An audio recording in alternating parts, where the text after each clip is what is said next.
하메네이는 죽었습니다. 이란의 군사 지휘관 40명 이상이 전쟁 시작 일주일 만에 제거됐고, 후계자로 앉힌 아들은 중상을 입었다는 소문이 돌면서 국영 방송에 얼굴조차 제대로 비추지 못하고 있거든요.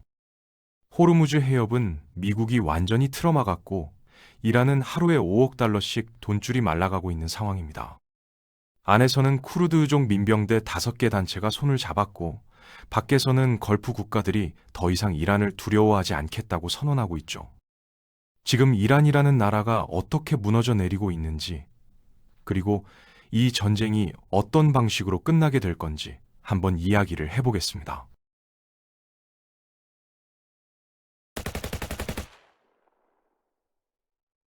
에픽 퓨리 작전이 시작된 이후로 미국이 가장 먼저 노린 건 이란의 머리였습니다.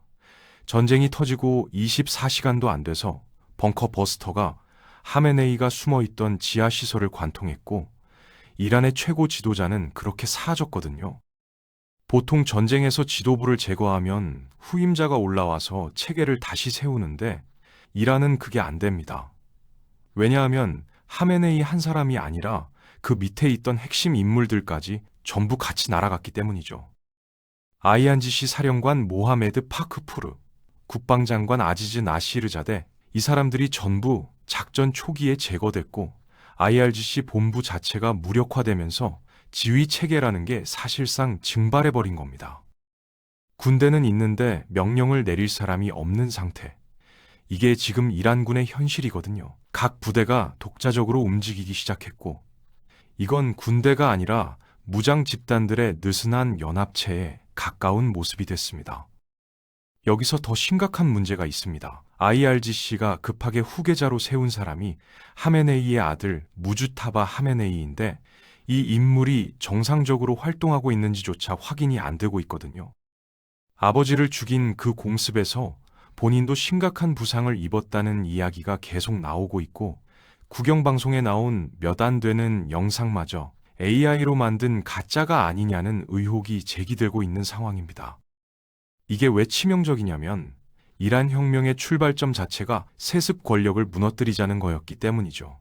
1979년에 팔레비 왕조를 끌어내린 이유가 뭐였습니까? 한 가문이 나라를 독점하는 게 잘못됐다는 거였는데, 지금 IRGC가 하고 있는 짓이 정확히 그겁니다. 능력도 검증 안 된 아들을 앉혀놓고 충성을 요구하는 건데, 이란 국민들 입장에서 이걸 받아들일 리가 없거든요. 혁명의 명분을 스스로 부정하는 꼴이 된 겁니다. 내부 균열은 민족 구성에서도 선명하게 드러나고 있습니다. 이란이라는 나라가 단일 민족 국가가 아니거든요. 페르시아인이 절반 정도고, 나머지는 아제르바이잔계, 쿠르드족, 발루치족, 아랍계 등 다양한 민족이 섞여 있는데, 이 사람들을 하나로 묶어놨던 게 바로 혁명수비대의 강력한 지휘체계였습니다. 그 지휘체계가 무너지니까 각 민족 집단이 자기들만의 이해관계를 앞세우기 시작한 거죠. 특히 주목해야 할 움직임이 쿠르드족입니다. 이라크 쿠르디스탄을 기반으로 활동하던 이란 쿠르드 민병대 5개 단체가 전략적 동맹을 결성했다는 보도가 나왔거든요. 이 단체들은 원래 서로 사이가 좋지 않았는데, 이란 정권이 이렇게까지 약해진 건 처음이니까 지금이 기회라고 판단한 겁니다. 미들이스트 아이 보도에 따르면 이란의 정치 군사 지도자들 상당수가 이미 내전 가능성에 대비하고 있다고 하는데, 이건 외부 관측이 아니라 내부자들의 판단이라는 점에서 무게감이 다릅니다. 정권 붕괴의 두 번째 축은 이란 국민들의 봉기입니다. 이란은 원래 시위의 나라라고 해도 과언이 아닌데, 2009년 녹색운동부터 2019년 반정부 시위, 2022년 마흐사 아미니 사건까지 몇 년에 한 번씩 대규모 저항이 터져나왔거든요. 그런데 매번 IRGC와 바시즈 민병대가 무자비하게 진압해서 불씨를 꺼왔습니다. 2026년 1월에 터진 겨울 시위는 차원이 다릅니다. 공식 확인된 사망자만 6,000명인데, 비공식 추정치는 33,000명까지 올라갑니다. 이 숫자가 의미하는 건 단순한 시위가 아니라 사실상 무장봉기에 가까운 수준이라는 거고, 과거와 결정적으로 다른 점은 이번에는 진압할 힘이 예전 같지 않다는 겁니다. 지휘관들이 죽었고, 무기고가 파괴됐고, 군인들 사이에서도 동족에게 총을 겨눠야 하느냐는 회의감이 퍼지고 있거든요. 하메네이 사망 소식이 전해졌을 때 이란 국민들의 반응이 극명하게 갈렸다는 점도 중요합니다. 일부는 애도했지만 상당수가 축하했거든요. 이건 이란 사회가 이미 돌이킬 수 없을 만큼 분열돼 있다는 증거입니다. 정권에 대한 충성심이 유지되려면 최소한 국민 다수가 지도자의 죽음을 슬퍼해야 하는데 그렇지 않다는 건 정권의 정당성이 이미 바닥났다는 뜻이죠. 미국이 여기서 취하고 있는 전략이 상당히 계산적입니다. 50만 대군을 이란 땅에 투입하는 전면 침공은 하지 않겠다는 게 기본 방침이거든요. 이라크 전쟁의 교훈을 확실히 배운 겁니다. 대신 걸프 지역에 이미 배치된 공수부대와 해병 원정군을 활용하면서 이란 반정부 세력에게 훈련과 전술 자문을 제공하고 안전한 활동 거점을 만들어주는 방식으로 접근하고 있습니다. 트럼프 대통령이 직접 이란 국민들을 향해 나라를 되찾으라고 메시지를 보낸 것도 이 맥락이죠. 미국이 직접 들어가서 정권을 갈아치우는 게 아니라 이란 사람들이 스스로 정권을 무너뜨리도록 환경을 조성하겠다는 건데 이게 성공하려면 반드시 필요한 게 하나 있습니다. 분열된 이란 국민들을 하나로 묶어줄 수 있는 상징적인 지도자가 등장해야 한다는 겁니다. 과거에도 그런 인물이 없었던 건 아닙니다. 개혁파 대통령이었던 하타미, 총리였던 무사비 같은 사람들이 있었는데 정권의 억압이 워낙 강해서 제대로 활동을 못했거든요. 그런데 지금은 상황이 완전히 달라졌습니다. 억압을 집행할 조직 자체가 반쯤 무너진 상태니까 새로운 구심점이 될 인물이 나올 가능성이 과거 어느 때보다 높아진 거죠. 미국이 굉장히 영리하게 설계한 부분이 하나 더 있는데 공습 과정에서 이란의 군사시설은 철저하게 파괴하면서 민간 간 행정 기반 시설은 의도적으로 건드리지 않았다는 겁니다. 전력망, 상수도, 정부 총사 같은 통치 인프라가 살아있다는 건 새로운 세력이 권력을 잡았을 때 나라를 운영할 수 있는 기본 틀이 남아있다는 뜻이거든요. 이라크에서 바트당 해체하고 행정체계까지 싹 밀어버려서 혼란에 빠졌던 실수를 반복하지 않겠다는 의도가 분명히 읽힙니다. 세 번째로 봐야 할 건 이란을 둘러싼 주변 국가들의 태도 변화입니다. 걸프 국가들, 특히 UAE와 사우디아라비아는 그동안 이란을 엄청나게 두려워했거든요. 미사일이 날아올까봐, 호르무즈 해협이 막힐까봐 항상 눈치를 봤는데 이번 전쟁을 통해서 그 두려움의 실체가 드러난 겁니다.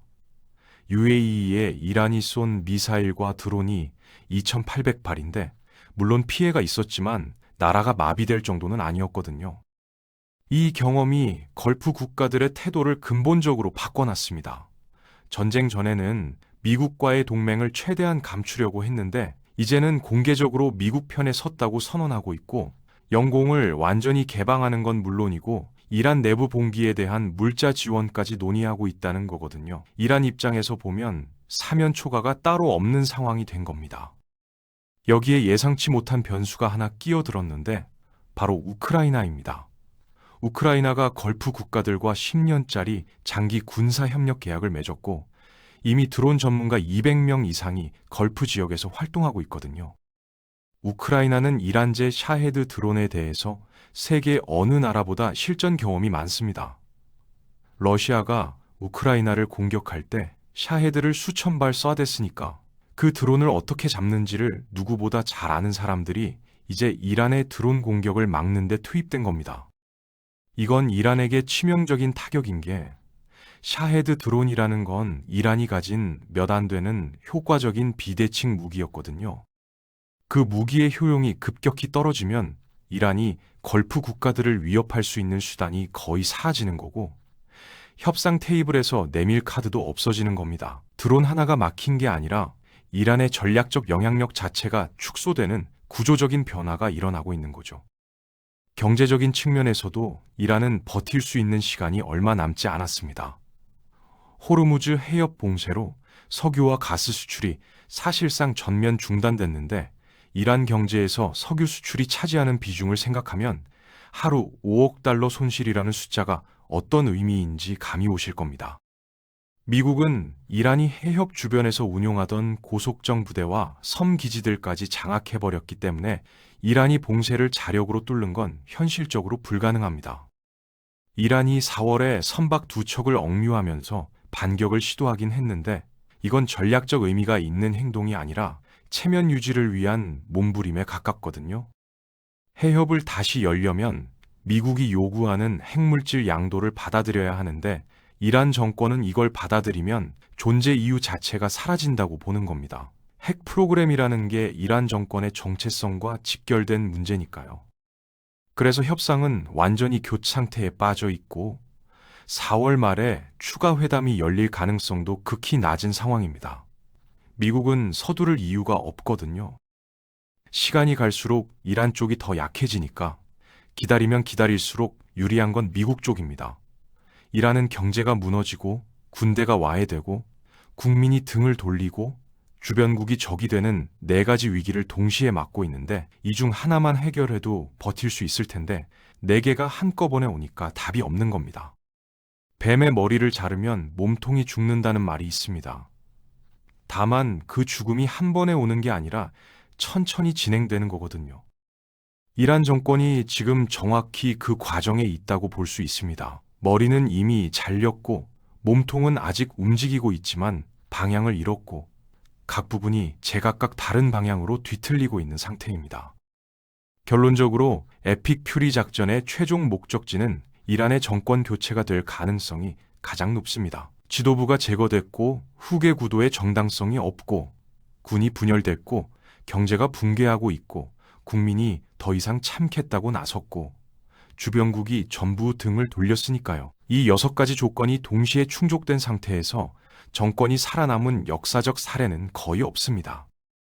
다만 여기서 반드시 짚고 넘어가야 할 게 있는데 정권을 무너뜨리는 것과 그 이후를 안정적으로 관리하는 건 완전히 별개의 문제라는 겁니다. 이라크에서 사담 후세인 잡는 건 몇 주 만에 됐는데 그 뒤에 20년 가까이 혼란이 이어졌고 리비아에서 카다피 제거한 뒤에 나라가 내전 상태로 빠졌고 아프가니스탄은 말할 것도 없죠. 미국이 이번에 민간 인프라를 보존한 건 분명 과거의 실수에서 배운 거지만 그것만으로 충분한지는 아무도 장담할 수 없습니다. 이란은 이라크나 리비아보다 훨씬 복잡한 나라거든요. 8천만 인구에 수십 개 민족이 섞여 있고 이라크와의 8년 전쟁을 버텨낸 저력이 있는 나라입니다. 정권이 무너진 뒤에 권력 공백이 생기면 그걸 누가 채우느냐가 핵심인데 미국이 원하는 민주적 지도자가 들어설 수도 있지만 군벌이나 극단주의 세력이 차지할 수도 있는 거거든요. 러시아와 중국이 이 혼란을 틈타서 영향력을 행사하려 들 가능성도 배제할 수 없고요. 결국 이 전쟁의 진짜 승패는 전투가 끝난 다음에 판가름 난다고 봐야 합니다. 이란 정권이 무너지는 건 이제 시간 문제처럼 보이지만 그 이후에 어떤 이란이 탄생하느냐는 지금 이 순간 어떤 준비를 하느냐에 달려 있는 거죠. 걸프 국가들과의 협력 체계, 이란 시민사회와의 소통, 반정부 세력 내부의 합의 도출, 이 모든 게 지금 동시에 진행돼야 하는데 과연 그게 되고 있는지가 앞으로 계속 지켜봐야 할 부분이 될 겁니다.